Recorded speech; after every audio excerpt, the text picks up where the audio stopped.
আসসালামু আলাইকুম এভরিওয়ান। বাবা ছায়া গল্পের চতুর্থ পার্ট। তো চলো বেশি কথা না কইয়া গল্প শুরু করা যাক। সাথী বলল, দোস্ত আমি রাজকে ভালোবাসি, আর তুই রাজকে বলবি সাথী তোমাকে ভালোবাসে। বলবি বল। কথা বলল, রাজ তো বিবাহিত, একটা মেয়েও আছে, কিভাবে সম্ভব বল। শোন না দোস্ত, তুই তো দেখতে অনেক ভালো, রাজের চেয়েও অনেক ভালো ছেলে পাবি। সাথী বলল, না রে দোস্ত, রাজকেই আমার চাই। আর যতটুকু জেনেছি রাজের স্ত্রী নেই, মারা গিয়েছে। কথা বলল, আচ্ছা দোস্ত আমি বলবো, এবার খুশি? সাথী বলল, লাভ ইউ দোস্ত, আমি জানতাম তুই আমাকে হেল্প করবি। জানিস কথা, রাজ আমার চোখ খুলে দিয়েছে। তারপর রেস্টুরেন্টের সব ঘটনা খুলে বলল সাথী। কথা বলল, ও এটাই বুঝি প্রেমে পড়ার কারণ? সাথী বলল, বলতে গেলে তাই। আমি কয়েকদিন আর ঘুমাতে পারিনি। দোস্ত বলবি কিন্তু মনে করে। কথা বলল, আচ্ছা বলবো নি। সাথী বলল, আসি তাহলে। আচ্ছা। আমি এইদিকে রাইসাকে অফিসে দেখে চমকে উঠলাম। মামুনি, তোমার স্কুল তো আরো দেরিতে ছুটি হওয়ার কথা, এত তাড়াতাড়ি কিভাবে আসলে? রাইসা বলল, বাবাই আজ আমাদের রেজাল্ট দিয়েছে, আমি পরীক্ষায় ফার্স্ট হয়েছি বাবাই। আর কথা আন্টি আমাকে নিয়ে এসেছে। বাবাই তুমি বুঝি মন খারাপ করেছো আন্টির সাথে আসার কারণে? বাবাই আমি আসতে চাইনি। বাবাই আমি ফার্স্ট হয়েছি, আমায় বুকে নিবা না? আমি বললাম, মামুনি আসো, আজ আমার কষ্ট সার্থক। রাইসাকে বুকে নিয়ে চোখের পানি ঢেলে দিলাম। হঠাৎ দরজার ওপাশে কারোর উপস্থিতি টের পেলাম। চেয়ে দেখি কথা ম্যাডাম, হাতে একটি মেডেল। কথা বলল, তাহলেও সৌজন্যতা বোধ বলে একটা বিষয় আছে তো। আমি বললাম, আচ্ছা বাদ দেন, কিছু বলবেন আমায়? কথা বলল, রাজ আমাদের রাইসা পরীক্ষায় ফার্স্ট হয়েছে। আমি বললাম, ম্যাডাম কোথাও যেন একটা ভুল বললেন না, রাইসা শুধু আমার, গরিব বাবার গরিব মেয়ে। কথা বলল, সরি। আমি বললাম, ইটস ওকে। কথা বলল, এই যে রাইসার মেডেল। ধন্যবাদ। কথা বলল, রাজ বিকালে আমার সাথে একটু দেখা করতে পারবে? আমি বললাম, সরি ম্যাডাম। কথা বলল, আচ্ছা রাজ আমাকে কি ক্ষমা করা যায় না? আমি বললাম, আশ্চর্য, কিসের ক্ষমা? কথা বলল, ওই যে সেদিন চর মেরেছিলাম। আমি বললাম, আরে ম্যাডাম ওইটা আপনি এখনো মনে রেখেছেন? ভুলে যান, আমরা গরিব তো, ওইসব খেয়ে অভ্যাস আছে। আর আপনি সেদিন ঠিক কাজটাই করেছিলেন, চোখে আঙুল দিয়ে বুঝিয়ে দিয়েছেন আমি কে। কথা বলল, রাজ প্লিজ আর বলো না, আমাকে ক্ষমা করে দাও। আর তোমার কথাই ঠিক, নিলয় একটা প্লে বয়। আমি কিছু না বলে মুচকে আসলাম। কথা বলল, রাজ ক্ষমা করেছো তো আমায়? আমি বললাম, এবার আমি আসি। অফিস শেষ করে বাসায় এসে রাইসার পছন্দের খাবার রান্না করে যখন বাবা মেয়ে খেতে বসছি, এমন সময় রাইসা বলল, বাবাই আজ মম থাকলে অনেক খুশি হতো তাই না, আমি যে ফার্স্ট হয়েছি। আচ্ছা বাবাই, আমাকে কি মম কুড়িয়ে পেয়েছিল, এই জন্য আমাকে তোমার কাছে রেখে চলে গিয়েছে? জানো বাবাই, আজকে রাফির মা যখন রাফিকে টিফিন খাইয়ে দিচ্ছিল, তখন আমার মমের কথা খুব মনে পড়ছে। রাফিকে ওর মম কত ভালোবাসে, ওকে আদর করে খাইয়ে দিয়ে কোলে তুলে নিয়ে পাপ্পি দেয়। জানো বাবাই, সবাই বলে আমার মম নেই। রাইসার কথা শুনে দু চোখ বেয়ে পানি ঝরছে, বুকের ভেতরে কষ্টটা নতুন করে ভেসে উঠছে। রিয়ার কথা খুব মনে পড়ছে। রাইসা যখন রিয়ার গর্ভে ছিল, তখন রিয়া বলেছিল, জানো রাজ, আমার মেয়ে হলে কখনো তার চোখে জল আসতে দিব না, আমার মেয়ের খাবার চামচ হবে আমার হাত। আর সেই রিয়া রাইসাকে রেখে চলে গেছে, ছিন্ন করেছে আমাদের পবিত্র ভালোবাসাকে। রাইসা বলল, বাবাই তুমি কাঁদছো? কেঁদো না বাবাই, আমি এই কান ধরছি। সরি বাবাই, আমার ভুল হয়ে গেছে, মনে ছিল না, মমের কথা বলে ফেলেছি। রাইসা বলল, বাবাই হা করো, তোমায় খাইয়ে দিই। আর কেঁদো না তো, হা করো। আমি বললাম, আচ্ছা। মায়ের মতো পরম যত্নে রাইসা খাইয়ে দিচ্ছে। মুহূর্তের মাঝে শত কষ্ট ভুলে গেলাম। রাতে ঈশান নামাজ পড়ে বিছানায় গা এলিয়ে দিতেই ঘুমের রাজ্যে হারিয়ে গেলাম। ফরজের আজান শুনেই ঘুম ভাঙলো। ঘুম থেকে উঠে নামাজ পড়ে কিচেনে চলে গেলাম। ব্রেকফাস্ট রেডি করে রাইসাকে স্কুলে চলে গেলাম। লাঞ্চ টাইমে পিয়ন বলল, ম্যাডাম তার রুমে ডেকেছে। আমি ফাইলের কাজ শেষ করে ম্যাডামের রুমে যেতেই ম্যাডাম বসতে বলল। কথা বলল, রাজ কেমন আছো? আমি বললাম, আলহামদুলিল্লাহ ভালো, আপনি? কথা বলল, ভালো। লাঞ্চের টাইম হয়ে গেছে, লাঞ্চ করবে না? আমি বললাম, জি ম্যাডাম, এই তো ক্যান্টিনে যাচ্ছিলাম। পিয়ন বলল, আপনি ডেকেছেন। কথা বলল, চলো না একসাথে লাঞ্চ করি। আমি বললাম, সরি ম্যাডাম, গরিবের পেটে ঘি হজম হয় না। কথা বলল, সত্যি লাঞ্চ করবে না আমার সাথে? আমি বললাম, সরি ম্যাডাম, আমি আসি। আমি ম্যাডামের রুম থেকে বের হওয়ার আগেই খাবারগুলো ফ্লোরে ছুঁড়ে মারলো। আমি আর পিছন ফিরে তাকালাম না, জানি এটা ধনীদের আবেগ। আমি ক্যান্টিনে বসে যখনই হাত ধুয়ে খেতে বসবো, এমন সময় কথা ম্যাডাম আমার টেবিলে এসে বসলো। সবাই অবাক হয়ে তাকিয়ে আছে। ম্যাডাম ক্যান্টিনে? আমি না খেয়ে যখন উঠে পড়বো, এমন সময় ম্যাডামের হাতটা আমার হাতের উপর এসে পড়লো। কথা বলল, রাজ মালিক শ্রমিক কি একসাথে বসে খেতে পারে না? ইসলাম কি আমাদের এই শিক্ষা দেয়? আমি ম্যাডামের দিকে তাকিয়ে দেখি ম্যাডামের চোখে পানি টলটল করছে। আমি কোনো রকম খাবার শেষ করে স্কুলে চলে গেলাম। রায়শাকে বাসায় রেখে আসতে চাইলেও আমার সাথে জেদ করে অফিসে এসে পড়ল। আমি অফিসের জরুরি একটি ফাইলের কাজ করছি, আর রায়শা অফিসের বাকি কলিগদের সাথে গল্প করছে। ফাইলটা রেডি হয়ে গেলে আমি কথা ম্যাডামকে দিতে আসতে যাই। কথা ম্যাডামের রুমে ঢুকতেই জোরে সুরে একটা ধাক্কা খাই। হাতে থাকা ফাইলটা ছিটকে পড়ে যায়, আর আমার উপর কেউ একজন পড়ে। সেই দেখি সাথী। মাথায় প্রচন্ড আঘাত লাগে, আমি উঠতে পারছি না। হঠাৎ সাথী যা করলো তার জন্য মোটেও প্রস্তুত ছিলাম না। সাথী তার ঠোঁট জোড়া আমার ঠোঁটে লাগিয়ে দেওয়ার আগেই সাথীকে ধাক্কা মেরে সরিয়ে দিলাম। সাথীর ঠোঁট জোড়া আমার ঠোঁটে স্পর্শ না করলেও গাল স্পর্শ করে যায়। সাথী আমার উপর থেকে উঠে উন্না ঠিক করছে, আর কথাকে বলছে, চি লজ্জা করে না অসভ্যতামি করতে? দোস্ত দেখ না, তোর অফিসের কর্মচারী আমাকে কিস করতে চায়, জোর করে আমার এই বলে কান্না করে দেয়। কথা আমার দিকে তাকিয়ে দেখে আমার গালে লিপস্টিক লেগে আছে। আমি কোনো রকম উঠে দাঁড়াতে কথা আমার গালে কয়েকটা চর বসিয়ে দিয়ে বলল, চি লজ্জা করে না মেয়েদের সাথে অসভ্যতামি করতে? তোরা সত্যি পুরুষ জাত, মেয়েদের পেলে নিজেদের কন্ট্রোল করতে পারিস না। লিপস্টিকের উষ্ণ ছোঁয়া পেতে এতটাই ইচ্ছা, তাহলে পতিতলায় যেতে পারিস। আমি বললাম, ম্যাডাম আপনি ভুল করছেন। কথা বলল, আবার মুখে মুখে তর্ক। এই বলে আবারও চর বসিয়ে দেয়। এমন সময় রায়শা দৌড়ে এসে কথার পা জড়িয়ে ধরে বলে, আন্টি আমার বাবাকে আর মেরো না, আমাকে মারো, তবু বাবাইকে মেরো না। আমার বাবা খুব ভালো, বাবাইকে মেরো না। তুমি জানো আমার বাবাইকে মারলে আমি ব্যথা পাই। কথা ম্যাডামের চিল্লাচিল্লিতে অফিসের সবাই জড়ো হয়ে যায়। সাথী বলে, কথা এসব কি বলছিস?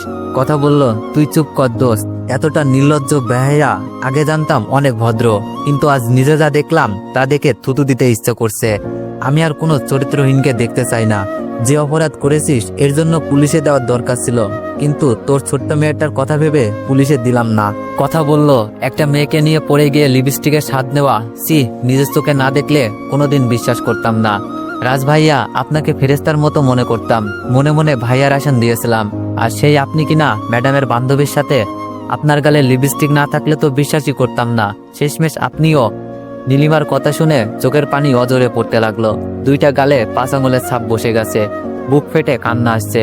রায়শা বলল, আপনারা সবাই শুনেন, দেখেন আমার বাবা কান্না করছে। ও আন্টি তুমি আমাকে মারতে, আমার বাবাকে কেন মারলে? আমার বাবা কোনো দোষ করতে পারে না। আমার আল্লাহর কাছে বিচার দিলাম, আমার বাবাকে যারা মেরে কাঁদিয়েছে আল্লাহ তাদের বেশি কাঁদাবে। বাবা চলো। আমি দু চোখে কিছু দেখছি না, দু চোখ ঝাপসা হয়ে গেছে। আশেপাশে ছিছি শব্দ শুনছি। আরিফ সাহেব তো মুখ ফুটে জোরে সোরে বলেই ফেললো, নিজেও তো মেয়ের বাবা, সি বিবেকে বাঁধলো না। আমি মনে মনে বলছি, হে আল্লাহ আর কত কষ্ট দিবে? আমাকে কষ্ট দিয়ে যদি তোমার ভালো লাগে আরো বেশি কষ্ট দাও। রায়শাকে নিয়ে খুঁড়িয়ে খুঁড়িয়ে অফিস থেকে বের হলাম। সন্ধ্যায় বাসায় এসে বাবা মেয়ে দুইজনকে জড়িয়ে ধরে কাঁদলাম। সন্ধ্যায় রায়শাকে খেতে বললেও রায়শা কিছু খেলো না। এশার আজান হলে অজু করে যখন নামাজে দাঁড়াই, আমার পেছনে কারো একজনের উপস্থিতি টের পাই। সেটা যে অন্য কেউ না, আমার 7 বছর বয়সী মেয়ে রায়শা। নামাজের মোনাজাতে যখন চোখের পানি ফেলছি, তখন খুব অগোছালোভাবে রায়শা তার ছোট্ট 2 হাত মোবারক আল্লাহর কাছে তুলে ধরে বলছে, ও আমার আল্লাহ, কেমন আছো তুমি? জানো আল্লাহ আমি ভালো নেই। জানো আমার বাবাইকে পচা আন্টি মেরেছে। আমার বাবা না খুব কাঁদছে। আমার বাবাকে আর কষ্ট দিও না। আমাকে কষ্ট দিতে পারবে না, আমাকে কষ্ট দিও। এই যে দেখো আল্লাহ আমি কাঁদছি। আমার কান্না করলে কেউ আদর করে না বাবা ছাড়া। তুমিও কি আদর করবে না আমায়? আমার বাবাইকে আর কষ্ট দিও না। তুমি তো রহিম রহমান। আমার বাবাইকে যারা মেরেছে তাদেরকে কাঁদাবা বলে দিলাম। আমিন। রায়শা মোনাজাত শেষ করে চলে গেল। আমি নামাজ শেষ করে রুমে যেতেই ফোনটা বেজে উঠল। ফোনটা ধরে সালাম দিতে উপাস থেকে অপরিচিত কণ্ঠে কেউ একজন বলল, আপনি কি মিস্টার রাজ? আমি বললাম, জি। আপনি যে মাল্টি ন্যাশনাল কোম্পানিতে ইন্টারভিউ দিয়ে গিয়েছিলেন, আপনার চাকরিটা হয়ে গেছে। পরশুদিন থেকে জয়েন করবেন। ধন্যবাদ। আমি আল্লাহর কাছে শুকরিয়া আদায় করে ঘুমিয়ে গেলাম। ঘুম ভাঙলো করিম আঙ্কেলের ফোন পেয়ে। আঙ্কেল অফিসে যেতে বলেছে। মনে মনে ভাবলাম আঙ্কেলের কথা মতো অফিসে গিয়ে রিজাইন লেটারটা জমা দিয়ে আসবো। সকালবেলা অফিসে গিয়ে কথা ম্যাডামের রুমে ঢোকার সময় সাথী বের হয়ে গেল। দেখলাম সাথীর চোখে পানি। আমি দরজায় দাঁড়িয়ে বললাম, ম্যাডাম আসবো? কথা ম্যাডাম চলচল দৃষ্টিতে মাথা নাড়িয়ে হ্যাঁ সূচক জবাব দিল। আমি রুমে ঢুকতেই ম্যাডাম বসতে বলল। কথা বলল, রাজ তোমার সাথে কিছু কথা ছিল, আমি সাহস পাইনি তোমাকে আসতে বলার, তাই বাবাকে দিয়ে বলিয়েছি। আমি বললাম, আপনার বলার আগে আমার কিছু কথা বলার আছে। ম্যাডাম প্রথমত আপনাকে ধন্যবাদ বিপদের সময় আপনার বাড়িতে আশ্রয় দেওয়ার জন্য, তারপর অফিসে চাকরি দেওয়ার জন্য। তবে আমি আপনার সম্মান রাখতে পারিনি। আর চরিত্রহীনের পক্ষে সম্মান রাখাও সম্ভব না। কথা বলল, রাজ আমাকে বলতে দাও। আমি বললাম, আপনি যা বলবেন তা আমি জানি। আপনি চান না কোনো চরিত্রহীন আপনার অফিসে কাজ করুক। এতদিন দয়া দেখানোর জন্য ধন্যবাদ। এই নেন আমার রিজাইন লেটার। আসি। আমি চেয়ার থেকে উঠে যখনই রুম থেকে বের হব তখনই পা দুটো সরাতে পারছি না। নিজের দিকে চেয়ে দেখি কথা পা দুটি জড়িয়ে ধরে আছে। ম্যাডাম কি করছেন? কেউ দেখলে কি বলবে? কার পা ধরেছেন আপনি? একটা চরিত্রহীনের পা যে মেয়ে দেখলেই ঝাঁপিয়ে পড়ে। কথা বলল, রাজ প্লিজ স্টপ। আর বলো না, আমাকে ক্ষমা করে দাও। আমি না জেনে তোমাকে অপমান করেছি, তোমার গায়ে হাত তুলেছি। প্লিজ ক্ষমা করে দাও আমায়। আমি বললাম, আশ্চর্য, ক্ষমা কেন চাচ্ছেন? আপনি ঠিক কাজ করেছেন। প্লিজ ম্যাডাম, কেউ দেখার আগে পাটা ছেড়ে দেন। কথা বলল, রাজ তুমি যতক্ষণ পর্যন্ত ক্ষমা না করবে ততক্ষণ পর্যন্ত পা ছাড়বো না। আমি বললাম, ম্যাডাম, গরিবরা মনে রাগ পুষে রাখে না। তারা জানে বড় লোকদের চর খাওয়ার জন্যই হয়তো তাদের জন্ম। আর ক্ষমা সেটা তো অনেক আগেই করে দিয়েছি, এখন পা ছাড়েন। কথা বলল, সত্যি আমাকে ক্ষমা করেছ? আমি বললাম, হ্যাঁ করেছি, তবে একটা কথা মনে রাখবেন, আপনারা যেমন রক্তে মাংসে গড়া মানুষ, আপনাদের যেমন মন আছে তেমনি আমাদের মতো গরিবদেরও মন আছে। তাই কারো সম্পর্কে না জেনে এমন করবেন না। কথা বলল, জানো রাজ, সত্যি বলতে আমি তোমার পাশে কেন জানি অন্য কাউকে সহ্য করতে পারি না। কাল যখন তোমার ওপর সাথী পড়েছিল আর সাথীর ঠোঁটে লিপস্টিক লেগেছিল তখন আমার হিতাহিত জ্ঞান ছিল না। আমার ছোটবেলা থেকে একটু রাগ বেশি, বাট কাল সাথী যখন বলেছে তুমি তাকে কিস করেছো তখন রাগ চেক দিতে পারিনি। জানি তোমার প্রতি আমার কোনো অধিকার নেই, তারপরেও এসব আমার সহ্য হয় না, খুব কষ্ট হয়। জানো কাল রাতে যখন সাথী ফোন দিয়ে বলল, দোস্ত তোমার না সাথী নিজের ইচ্ছায় তোমার উপর পড়ে গিয়েছিল আর সাথী নিজের ইচ্ছায় তোমাকে কিস করতে গিয়েছিল, তুমি ওকে সরিয়ে দিয়েছিলে। সাথী মজা করেই আমাকে বলেছিল তুমি ওকে কিস করেছো, কিন্তু আমি সেটা বুঝতে না পেরে তোমাকে সবার সামনে অপমান করেছি। সাথী কাল সবার সামনেই বলতে চেয়েছিল কিন্তু পারিনি। প্লিজ রাজ, আমাকে ক্ষমা করে দিও। আমি বললাম, আচ্ছা, রিজাইন লেটারে সাইন করে দিলে খুশি হতাম। কথার চোখ দিয়ে পানি পড়বে পড়বে ভাব। এমন সময় সাথী এসে বলল, দোস্ত রাজকে নিয়ে একটু তোর রুম থেকে বেরো। কথা আমাকে নিয়ে তার রুম থেকে বের হতেই দেখে অফিসের সব স্টাফরা দাঁড়িয়ে আছে। আমি সবাইকে দেখে চমকে গেলাম। সাথী বলল, হঠাৎ কর্মচারীদের মাঝে একজন বলে উঠল, চরিত্রহীন লোকটা আবার কেন এসেছে? সাথী কথার কাছে এসে বলল, আপনাদের সবাইকে আমি চিনি না, আপনারা হয়তো আমাকে চিনেন না। যাই হোক, আমি সাথী, তোমাদের ম্যাডামের বান্ধবী। তোমরা মিস্টার রাজকে তো চিনো, সবাই তাকে চরিত্রহীন বলেই চিনো, তাই না? আমি সাথীর কথা শুনে মাথাটা নিচু করে ফেললাম। সাথী বলল, শুনেন তাহলে, আপনারা সেই চরিত্রহীন রাজকেই আজ সবার সামনে বলছি আমি রাজকে ভালোবাসি। বলতে গেলে নিজের থেকেও বেশি ভালোবাসি। সবাই একে অপরের দিকে তাকাচ্ছে। কথা ম্যাডামের দিকে তাকিয়ে দেখি ম্যাডাম কেমন জানি রাগে ফুলতেছে, কিন্তু কিছু করার নেই। সাথী বলল, কি হলো, আপনারা অবাক হলেন? একটা চরিত্রহীনকে কেন নিজের থেকে ভালোবাসি? তাহলে শুনুন, রাজ কালকে আমাকে কিস করেনি। আমি রাজের উপর পড়ে গিয়ে যখনই কিস করতে চেয়েছিলাম তখনই সে মুখ সরিয়ে নেয় আর ফলস্বরূপ রাজের গালে লিপস্টিকের দাগ বসে যায়। কিন্তু আমি উঠে গিয়ে কথাকে বলি রাজ আমাকে জোর করে কিস করেছে। আমি কথাটা মজা করেই বলেছিলাম, কারণ কথা জানতো আমি রাজকে অনেক আগে থেকেই ভালোবাসি।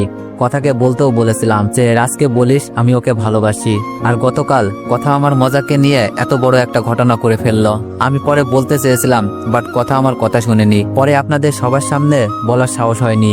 আর আপনাদের সহকর্মী কোনো চরিত্রহীন নয়, চরিত্রহীন কেউ থাকলে আমি। আজ আপনাদের সবার সামনে কথাগুলো বললাম, এতে কেউ কষ্ট পেলে ক্ষমা করবেন। আর রাজ, আমি তোমাকে সবটা জেনেও তোমার পায়ের নিচে একটু আশ্রয় চাই। আর রাজ, আমি তোমার সবটা জেনেও তোমার পায়ের নিচে একটু আশ্রয় চাই, দিবে? কথা বলল, এই সাথী কি বলছিস এইসব? রাজের মেয়ে আছে, তোর বাবা মা মানবে না, পাগলামি করিস না। সাথী বলল, কথা আমি সবটা ভেবেই বলছি, আমার প্রকৃত আশ্রয় রাজের পায়ের নিচে। রাজ, আর সবার সামনে বলছি আমি তোমাকে ভালোবাসি, তোমার বুকে একটু জায়গা দিবে? এই বলে যখনই সবার সামনে রাজের হাতটা ধরে সাথী, তখনই আমি সাথীর গালে চর বসিয়ে দিলাম। লজ্জা করে না এতগুলো মানুষের সামনে ভালোবাসার কথা বলতে? ভালোবাসা কি আপনার বাবা মাকে জিজ্ঞেস করেন। আর থাপ্পড়টা দিলাম আপনার পাগলামোর জন্য। আপনার অবস্থান কোথায় আর আমার অবস্থান কোথায় জানেন? এতগুলো মানুষের সামনে আমাকে ভালোবাসেন কথা বলতে নিজের বাবা মার মাথা নিচু করতে লজ্জা করে না? আর যেই মেয়ে বিয়ের আগে অশ্লীলতা করে কিস করতে যায় সেটা পতিতা পল্লীতে যাওয়া কোনো পুরুষ নামে কাপুরুষের শোভা পায়। আপনাকে বিয়ে করার পর্দায় থাকেন আর নেক্সট টাইমে আমাকে বলবেন না আমাকে ভালোবাসেন। সাথী বলল, আমি কিছু জানি না, আমি তোমাকেই ভালোবাসি আর ভালোবাসবো। আমি বললাম, ভালোবাসা বাজারের পণ্য নয়, আমাকে ক্ষমা করবেন। সাথী বলল, সত্যি রাজ, তোমাকে বড্ড বেশি ভালোবাসি। আমি যা করেছি সব অন্যায় করেছি, তবে এটা ঠিক, তোমার জন্য নিজের জীবনটাও দিয়ে দিতে পারবো। একদিন আমি প্রমাণ করে দিব তুমি শুধু আমার। আমি কিছু বললাম না, শুধু মনে মনে বললাম রিয়া আর সাথীর দুইজনের মাঝে কতটাই পার্থক্য। সাথী চোখের পানি মুছতে মুছতে চলে গেল। কথা ম্যাডাম নিজের রুমে চলে গেল। অফিসের সবাই একে একে এসে সরি বলে যাচ্ছে। আমি মুচকে এসে মনে পাথর চেপে বলছি ই চোখে। নীলিমা বলল, ভাইয়া আমাকে ক্ষমা করে দাও। আমি বললাম, কি হলো, কাঁদছিস কেন? নীলিমা বলল, ভাইয়া না জানে কাল আপনাকে কি সব বলেছি। আমি বললাম, আরে পাগলি, তুই তো জানতিস না। সবাইকে বললাম আমি আর আসবো না, তোমরা ভালো থেকো।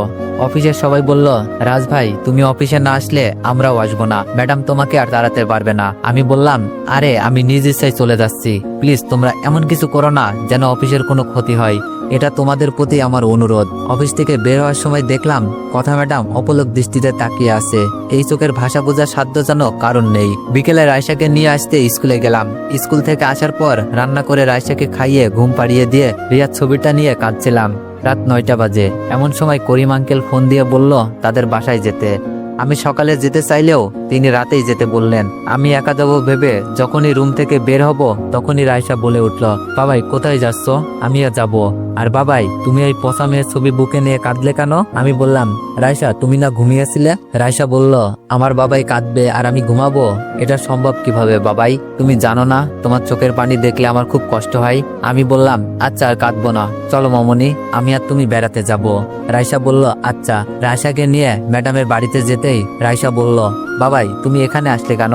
আমি বললাম, বেড়াতে মামনি। রায়সাকে নিয়ে ভিতরে যেতেই আঙ্কেল আমাকে ডেকে নিয়ে বলল, বাবা রাজ, আমি তোমার বাবার বয়সী। আজ তোমার বাবা যদি তোমার কাছে একটা অনুরোধ করত তুমি রাখতে না? আমি বললাম, আঙ্কেল বলেন, কি বলবেন?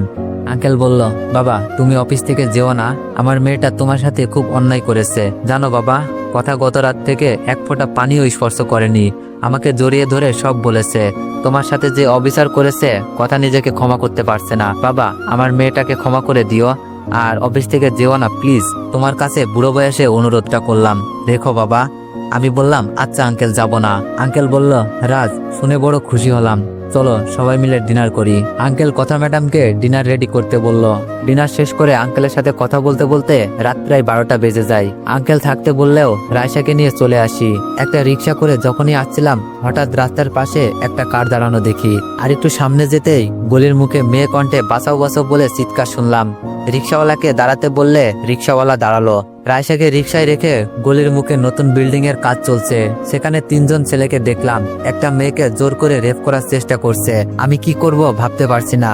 বিল্ডিং স্লাইডে পড়ে থাকা একটা 2 হাত লম্বা কাঠ দিয়ে একজনের শরীরে বাড়ি দিতেই বাকি 2জন আমার দিকে তেড়ে আসে। কাঠ দিয়ে কয়েকটা এলোপাতাড়ি বাড়ি মারতেই রিক্সাওয়ালাও এসে পড়ে। তারা আমাদের 2জনকে দেখে ভাবে আরো মানুষ আছে। এভাবে পালাতে যাওয়ার আগেই আমাকে ধাক্কা দেয়। ধাক্কা লেগে কপালের কিছু অংশ কেটে যায়। এদিকে দেখি মেয়েটার বুকের কাপড় ছিঁড়ে ফেলেছে। বাধ্য হয়ে নিজের শার্টটা মেয়েটার গায়ে জড়িয়ে দিয়ে মেয়েটার মুখের দিকে যখনই মোবাইলের ফ্ল্যাশ মেরেছি তখনই আমার বুকের ভেতরটা কেমন করে উঠলো। সেই দেখি রিয়াকে ওঠানোর সাহস পাচ্ছি না। রিক্সাওয়ালাকে নিয়ে রিয়াকে নিয়ে রায়সাকে নিয়ে হসপিটালে নিয়ে গেলাম। ডাক্তার দেখে বলল তেমন কিছু হয়নি, ভয় পেয়ে সেন্সলেস হয়ে গেছে। নার্স এসে বলল, আপনার কি হয়? রায়সা বলে ফেললো, আমার মম হয় আর এটা আমার বাবাই। কথাটা বলেই জিভে কামড় দিল। নার্স বলল, আশ্চর্য, আপনার কপাল থেকে তো রক্ত ঝরছে। আমি বললাম, ঝরতে দিন, এর চেয়ে বেশি রক্তক্ষরণ যে আমার বুকে হচ্ছে। নার্স বলল, কিছু বললেন? আমি বললাম, না কিছু বলিনি, চলেন আপনার কপালে কাটা অংশে ড্রেসিং করে দিই। আমি কপালে ব্যান্ডেজ করে এসে দেখি রায়সা রিয়ার মাথার কাছে এসে ঝিমাচ্ছে।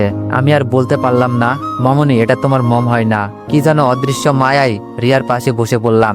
নিজের অজান্তেই রিয়ার কপালে হাত রাখলাম। কে যেন বলল, আমার মাথায় একটু হাত বুলিয়ে দিবে। আমার ঘুম আসছে না। হঠাৎ করে অতীতের কথা মনে পড়ে গেল। রিয়াকে ছোট বাচ্চার মতো মাথায় হাত বুলিয়ে না দিলে ঘুমাতো না, কিন্তু আজ তো রিয়ার উপরে কোনো অধিকার নেই। তারপরও নিজের অজান্তে রিয়ার মাথায় হাত বুলাতে বুলাতে কখন যে ঘুমিয়ে যায় খেয়াল নেই। সকালবেলা রিয়ার জ্ঞান ফিরতেই দেখে আমি রিয়ার বুকে। আমাকে দেখে যতটা না চমকে তার চেয়ে বেশি রাগ উঠে পড়ে তার। রিয়া বলল, এই ছোট লোকের বাচ্চা ওঠ। আমি বললাম, প্লিজ আর একটু ঘুমাই। রিয়া জোরে ধাক্কা মেরে বলে, এই ছোট লোকের বাচ্চা, তোর কত বড় সাহস আমার বুকে তোর মাথা রাখিস? তো এভরিওয়ান, এই ভিডিওতে 3কে লাইক কমপ্লিট করে দিলেই নেক্সট পার্ট আসবে। ধন্যবাদ।